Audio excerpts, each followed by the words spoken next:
For the second time in a week, after I don't think I've done it twice all college basketball season, I'm calling a game must win. Tonight's a must win. Sorry, tomorrow is a must win game for UNC. They're taking on Miami. Must win.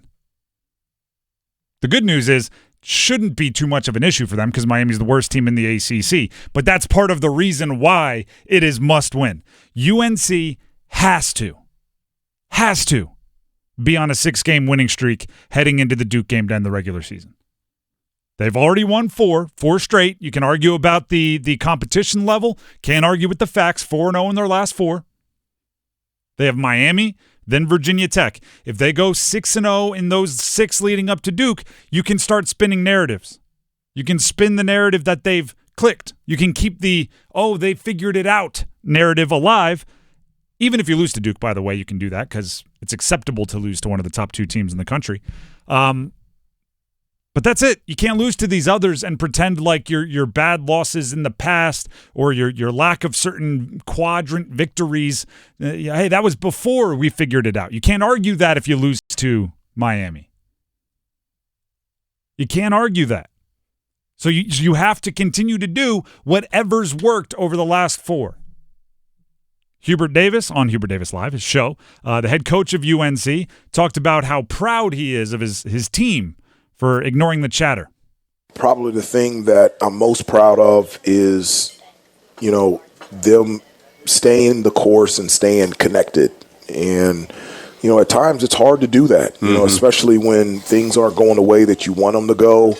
To be able to stay connected and stay the course with so much noise from everywhere, it's really a testament to this group, this team, to be able to stay locked in and continue to competitively fight and continue to grow. And just, the improvement of over the last 2.5 weeks, you just can't help but see it.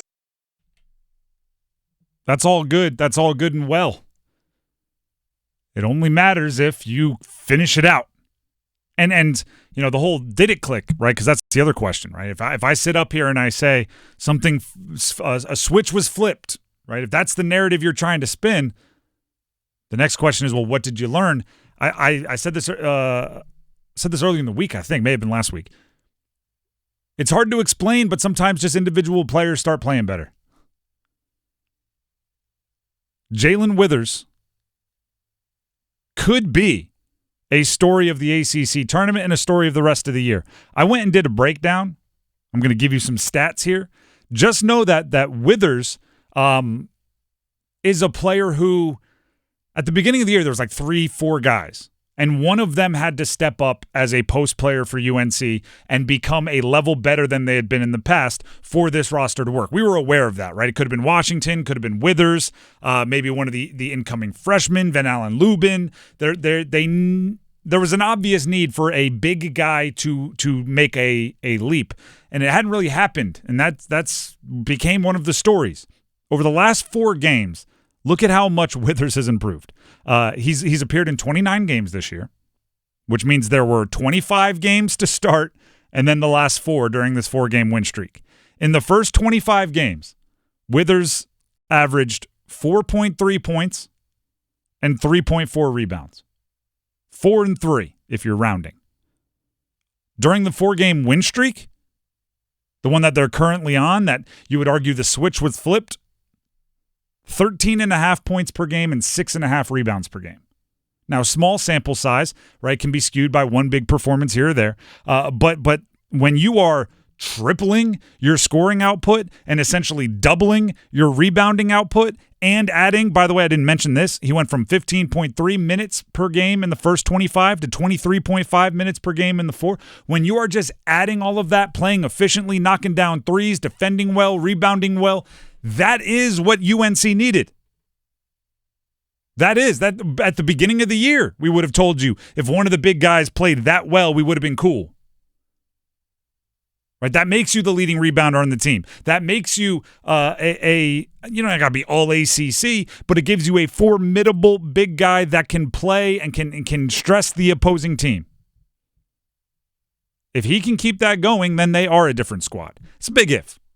All right, if you got 25 games of a player playing one way and 4 of a guy playing the other way, it's a big question to go, well, if he just keeps playing like he did in the 4, we'll be good. Yeah, it's hard to expect that for a player to be consistently someone that they haven't been. Which is 100% true. It might be necessary for them to reach the higher levels that they hope to reach. So, long shot's better than no shot. But I will say Withers was one of the guys that it did feel like, going back, he didn't spend most of his career, but since he's shown up in UNC the last 2 seasons, it did always feel like there was another level. Yes, it did. 100%. Did always, and you didn't know how to get there. And I'm sure Hubert Davis, racked his brain over and over again for how can we drag this guy to the top of his potential. So there's, I would say, a better possibility for a player like Withers than for many others to have that moment, that aha, where it all comes together, than it would be for someone who maybe didn't show the flashes. Right? I mean, every time he hits a 3, I can tell you, because I watch all the games and I listen to all the games, I can tell you what the broadcast is going to say. When Withers knocks down a 3, and there were times where he hit 1 over like 3 games, he hits it, the broadcast is going to 100%. They're going to go, Jaylen Withers with the 3. Then the play-by-play will keep going. And as soon as the color commentator gets a chance to talk, they're going to go, that is the player they expected to get when they brought him in out of the transfer portal from Louisville. He knocked down some shots from deep during the early parts of his career. It's almost like clockwork. If he hits a 3, they're going to go, that's the player they expected. And I'm going like, all right, well, if they expected it, it's in there somewhere. He was a 42% three-point shooter his last year at Louisville. That's a really, really good shooter for somebody his size. Yeah. This year, with the recent emergence, 46% three-point shooter. What's my rule about three-point shooting? If you listen to the show often enough, you know it. Keep shooting. If you're shooting above 42%, you're not shooting enough. You got to keep shooting until that thing falls to 42%, because literally, you're just almost too efficient. It means you're being too selective with your shots. Rise and fire. It's like against Virginia. It was 4-6 from behind the arc. If you're ever 4 of 6, don't stop shooting until you miss 3 in a row. Like, it should be that kind of. It's not that black and white. It's not that like concrete, but you shoot more is what I'm saying. The last 5 games, against Clemson, he was 1 for 2. Against Syracuse, 3 of 4. Against State, 2 of 4. Against Virginia, 4 of 6. Against Florida State, 1 of 2. He's been 50% or more the last 5 games. Shoot more. Yeah. Shoot more. And that is one of the few things that I could see UNC pointing to literally and saying, we weren't good at this point in the season, right? Because they're gonna have all the advanced analytics and the net rankings and everything. But that was before Jaylen Withers leveled up. And that's your argument for being on the bubble in the NCAA tournament. And we'll talk bracketology and where they sit, for last 4 in, first 4 out, yada, yada, yada. If you're making the narrative argument to the humans on the committee, it is that was all before Jaylen Withers leveled up. With him leveling up, we're a much better team and we deserve to be in the tourney. We deserve to be above this team. We deserve to be, finish that sentence. Last year in the regular season, he only had 3 games where he had double-digit figure scoring. 3. And he has 3 in the last 4. Now, I'm not counting the NCAA tournament game where against Wagner he had 16 and 10.